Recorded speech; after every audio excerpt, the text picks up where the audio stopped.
Welcome to Massanutten Regional Library's online book talk. I'm Mr. Randy. Today we're going to take a peek at 4 Hansel and Gretel books. The first one we're going to look at is Hansel and Gretel, illustrated by Paul O. Zielinski and retold by Rika Lesser. This is the most traditional tale that we're going to look at today.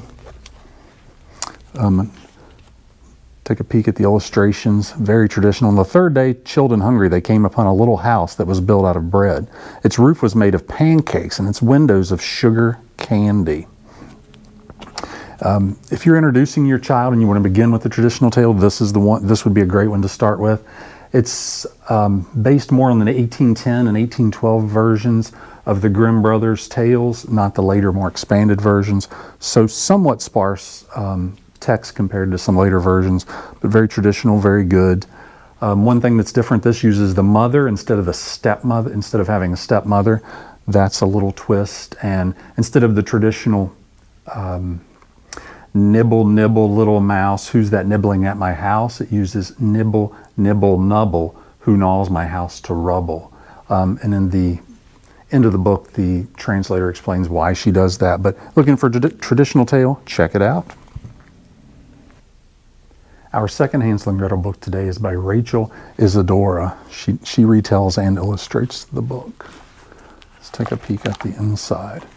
For 3 days, Hansel and Gretel tried to find their way out of the forest. They were terribly hungry when they came to a little house built entirely from bread with a roof made of cake and windows made of sugar. Isadora moves the setting of the Brothers Grimm fairy tale from the traditional deep, dark European woods to a lush, lively African forest. This works well with her bright paper cut collage illustration.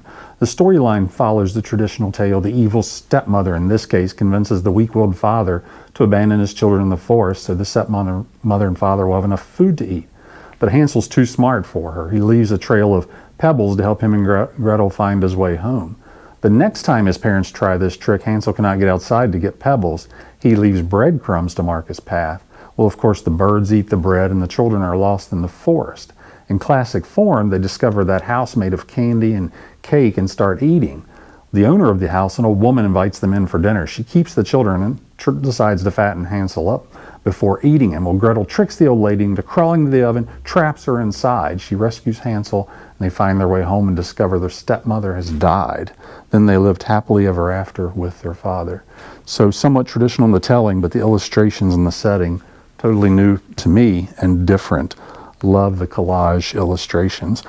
So if you're looking for a brighter, physically brighter version, check it out.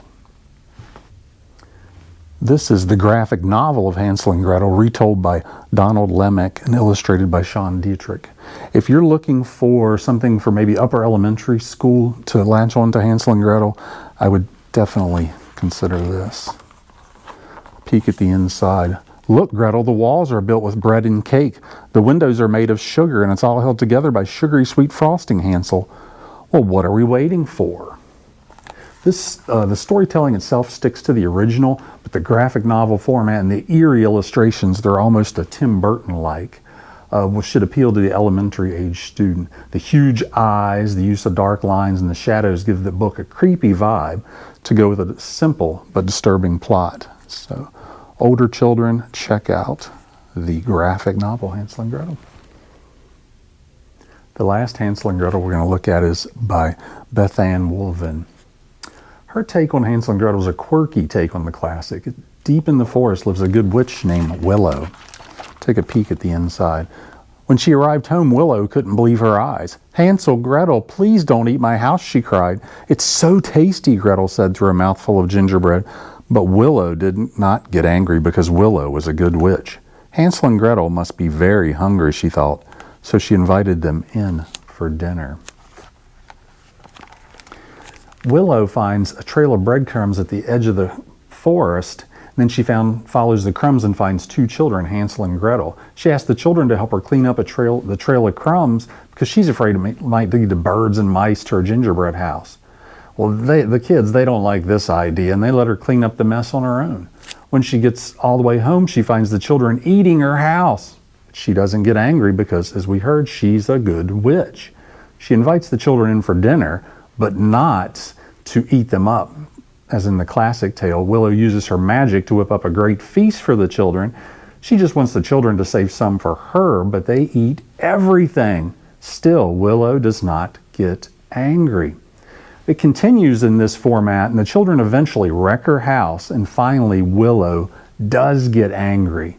What does a good witch who gets angry do to inconsiderate children?